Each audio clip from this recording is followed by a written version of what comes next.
Thank you to Creative Assembly for sponsoring this video. So I let my chat vote on exactly what they wanted me to do this campaign, and instead of doing something normal, like exploring the DLC mechanics, they voted for a max difficulty campaign with extra restrictions to boot. There's the only war mod, which means I'm gonna be at war with every faction from the very start, no duplicate units in my armies, and a max upkeep cost of 3,000 to stop any amount of doom stacking cheese we might be thinking of. And to top it all off, the endgame crises are at max difficulty and they'll be triggering between turns 10 and 20. So naturally at this point, I'm figuring out if this is going to be a survival campaign or one where we can actually make some progress. Because while most factions would not be able to survive these conditions, Decala is in a bit of a unique position, and I do mean that literally. Decala is crammed at the corner of the map in one of the most defensible positions in the game. You're surrounded by mountains, and the AI can only really attack you from 2 or 3 directions tops. And my chat thankfully gets a little bit more forgiving now, voting on the upkeep reduction tech tree, which is going to help us field more armies. And since I start with a very elite champion of Slaanesh, the start of the campaign goes fairly typically. I can auto-resolve most of my fights, and even take some time to admire the new legendary lord model. Some battles are played manually to avoid casualties, and this is when I noticed that Decala has a very nice ability that we can make use of. Increasing melee defense by 36 is insane for tankiness, and if we abuse the mechanics just right, this could very well win us the campaign. I just need to push our melee defense so high that everyone, including lords, will only have a 10% chance to hit her. It's a bit of a tall ask, but not impossible if we can get the right items. So we're going to recruit a second lord for better item farming, and my chat chooses the lore of Slaanesh, which is slightly suboptimal. It just doesn't do as much damage as the lore of Shadows, but thankfully this character does have a pretty cool charmed ability, which reduces the melee attack on units she hits. And over the end turn, it looks like she's going to be using that ability a lot sooner than I thought she would. The battle honestly looks impossible at first, but with Decala's corruption mechanics, maybe there's an out. Cause for an incredibly cheap price, you can corrupt units, which basically removes all the crazy modifiers that they get on legendary difficulty. In fact, I'd say they're even weaker than they are on normal difficulty. And this means we can get started with stat shenanigans. But first, I gotta kill these archers, and to aggro them into melee, we whip them, which is gonna slow down the retreat. And another whip once the AI blobs up on my infantry, and you may notice, they're not really doing a lot of damage to my units. And this is because, with the corruption debuffs and the charmed effect of my lord, most of them only have 10 melee attack. And if you crunch all the numbers, this means my front line's gonna be 3 to 4 times tankier than you might expect them to be, buying me loads of time to spend all my winds of magic on lashes, which leads to some beautiful chain routing on the greenskin side. Then it's as simple as killing off his lord with my own, and somehow we come out of this battle with very few casualties. Winning that fight was really important too, because I really needed this army here to capture the next settlement this turn. And with the endgame crises coming in 10 turns, I really do need to snowball as fast as possible. Taking over the last settlement, we essentially finished the tutorial on turn 4, and now I'm faced with a new set of enemies. There's Nakai, some nearby Wood Elves, Cathay, and Gelt all north of me. All these factions are pretty scary in their own right, but I got my eyes on the Wood Elves because they'll be buffed dramatically by the endgame crisis. So my goal is to take them out before that event triggers, and to make my life a little bit easier, I've recruited some Hellstriders, since cavalry is generally good versus elves. And even though my army is far from a full stack, I can't really add more units to it because of the 1 unit restriction, so we're gonna have to make do with what we got. It is fairly elite for this point in the campaign, so if I do end up getting attacked, I think I should barely be able to win with the right micro. But scouting further north, it turns out Nakai's camping nearby the Wood Elves, and while I could take on 120 stack, 2 is going to be a bit much. Instead, I send a hero to chase Nakai, which is going to be multi-purpose. I can follow him around and keep tabs on his position, and if I do manage to assassinate one of his characters, we can unlock a fairly strong character of our own. And moving westwards, we're going to encounter Gelt, which is going to help us out a lot. Even though he has a larger army than mine, If we want to snowball, I can't simply stay in my settlements, or the AI is just gonna outpace me. So instead, I bait him into attacking my smaller army under favorable conditions, and then we're going to corrupt all of his melee units so we can kill them in battle. Catching them is simple since we're playing as Slaanesh, one of the fastest factions in the game, and with all their strong melee units losing their respective combats, the ranged units are now very easy to just jump, resulting in yet another cost-efficient battle for us. With the settlement exposed, we can occupy Geld's settlement, and this is going to stop him from being a problem for the next little while. He does send one last Hail Mary army to attack me, but it's even less elite than the last, so my champions get to have a field day here. And even better, beating Geld's army just awarded me one of the best items in the entire game. So not only does it give me plus 20 melee defense on top of Decala's already crazy stats, it also gives me 200 armor, which means we're resisting 99% of all non-armor piercing damage, so Decala's basically indestructible. So back to dealing with the Wood Elves, and we're already at turn 10. So the endgame crisis could trigger at any moment now, but thankfully Nakai has left them, so there's a bit of an opportunity to take them out if we're lucky. The endgame crisis thankfully doesn't trigger on turn 11, and it also doesn't trigger on turn 12, so I am able to attack their settlement, but they got quite a few units defending it. But I do have a plan.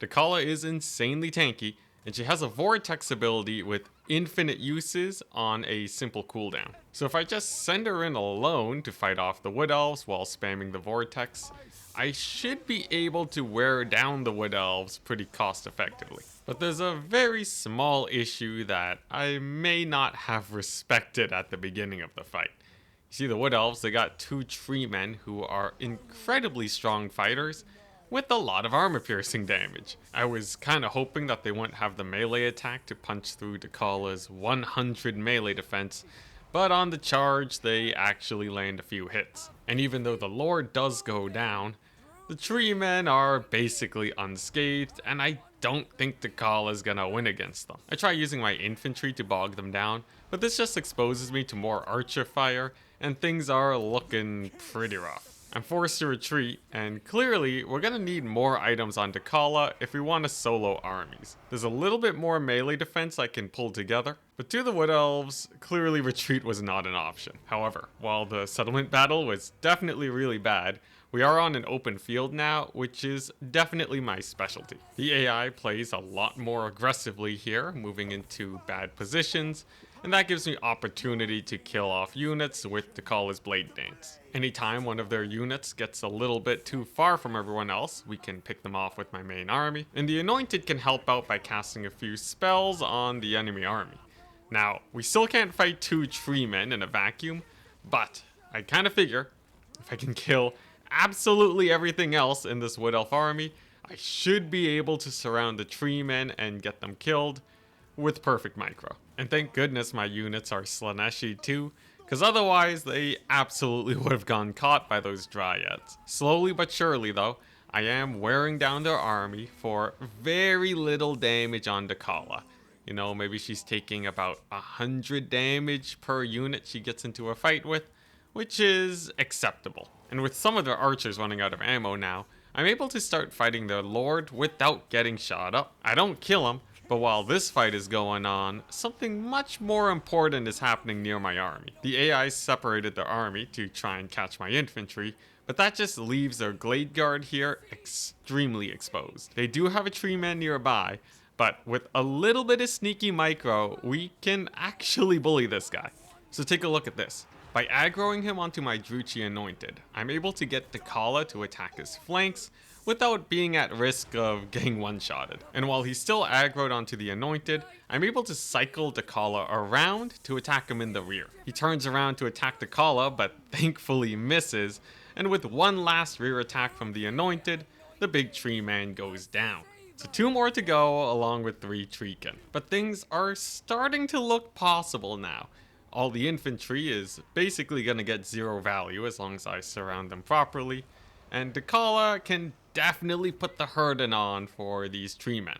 Just a little bit of an issue.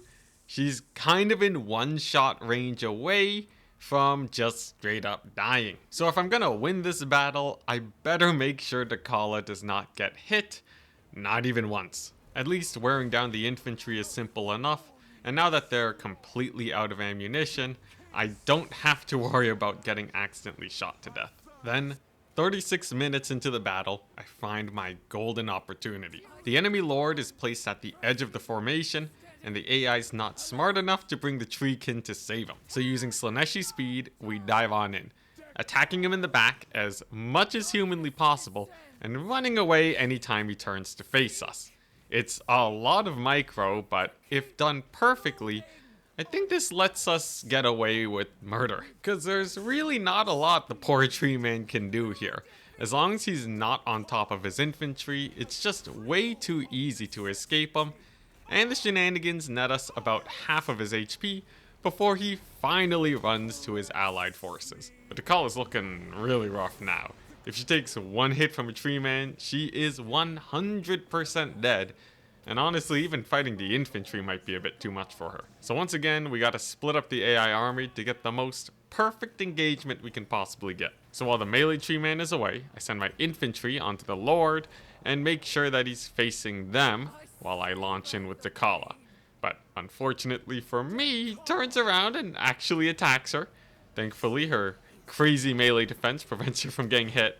So even with 3 attacks right on top of her, she dodges everything, and the big man goes down before she dies. And the last guy is not so bad either. Since my anointed is still at decent HP, they're probably not going to get one shot.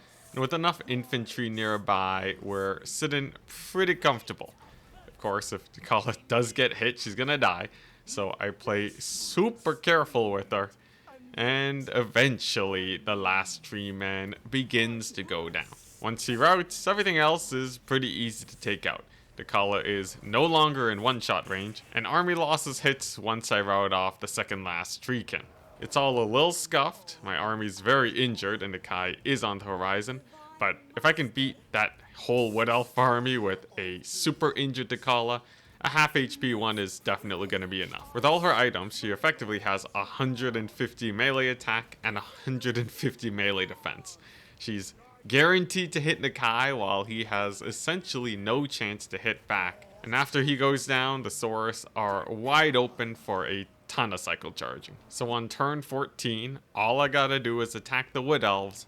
But it's at this moment that the endgame crisis triggers. Thankfully though, at least for this Wood Elf force, there aren't a ton of armies spawning around them, so I only have to deal with all of their techs unlocked.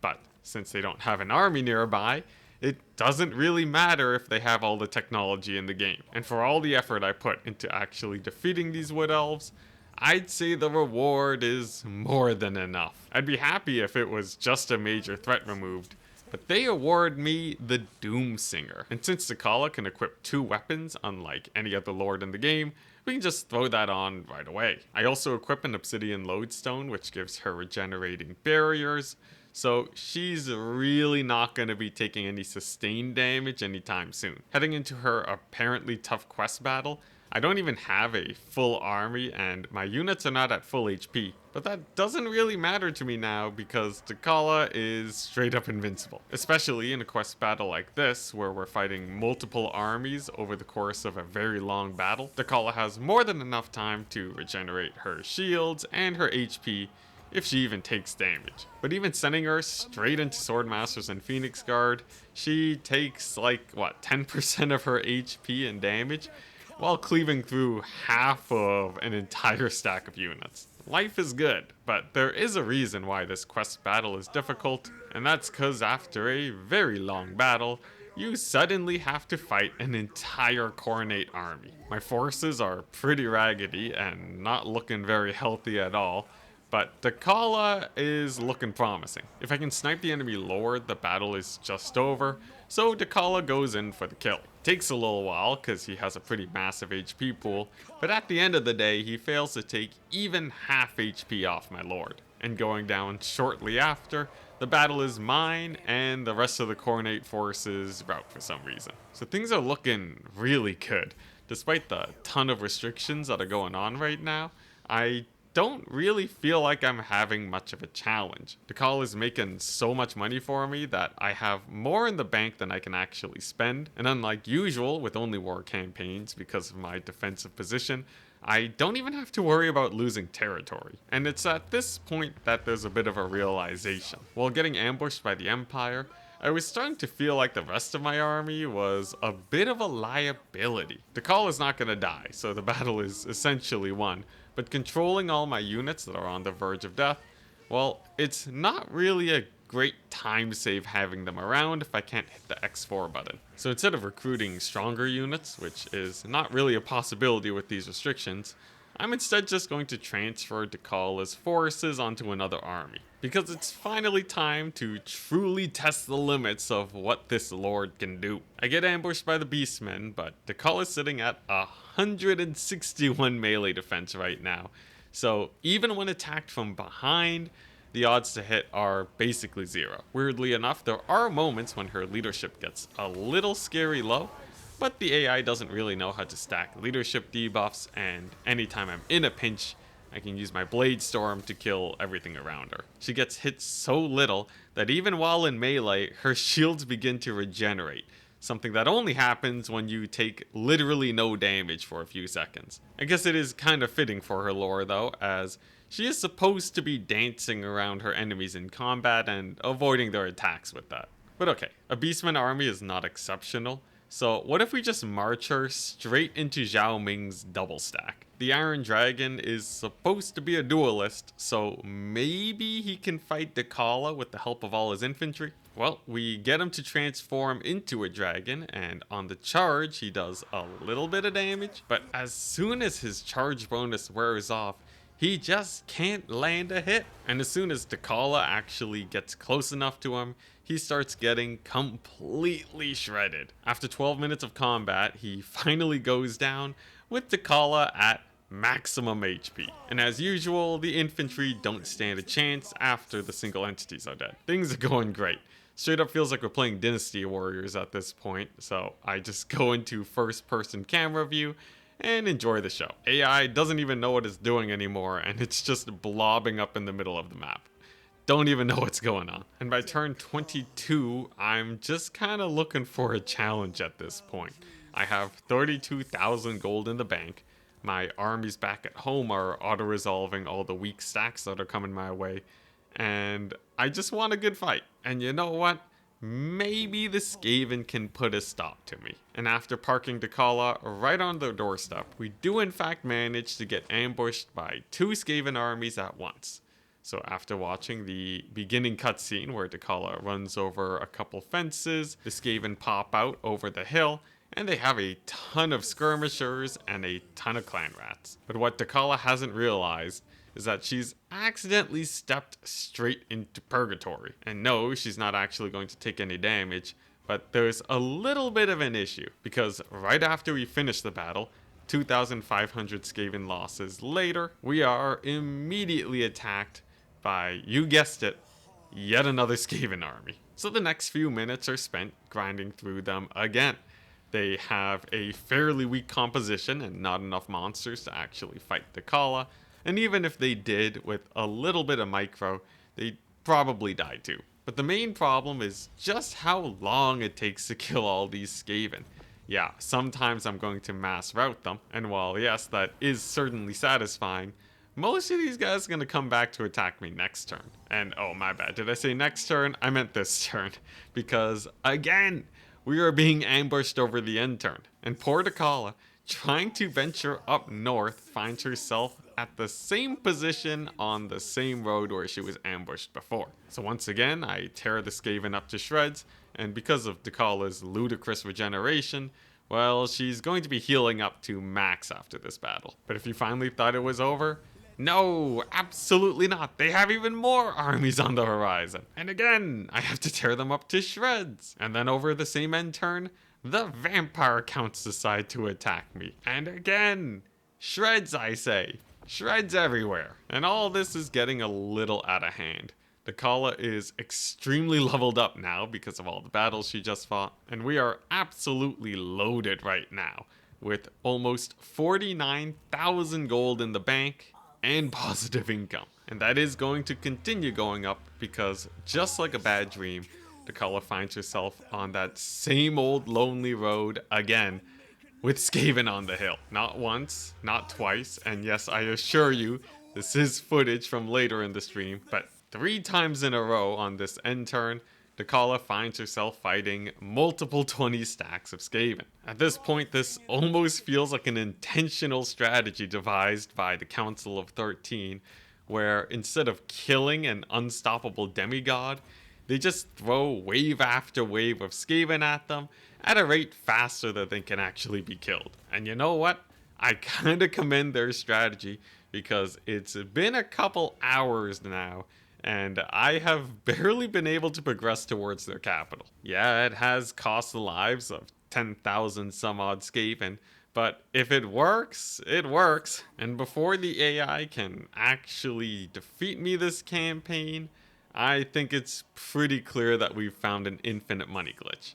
The only problem is that it takes way too long to actually implement, and it's pretty clear, even if the AI does start sending proper doom stacks my way, I just have so much money in the bank, I can recruit multiple armies to defend, and especially with Decala there, there's not going to be an issue. All my local immediate enemies are either dead or crippled, and we still have an ultra defensive position that's going to be recruiting Chosen soon. So I think even though we're pretty early on in the campaign at only turn 24, it's pretty safe to say that we have survived this challenge. And in a way that's kind of different from the usual single lord doom stacking.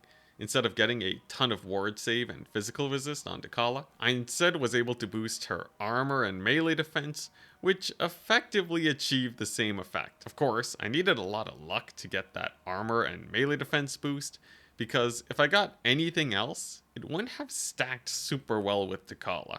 She doesn't have a lot of base resistances, and a lot of items don't boost melee defense that much. But sometimes in Warhammer, you just get lucky, and I guess today was my day.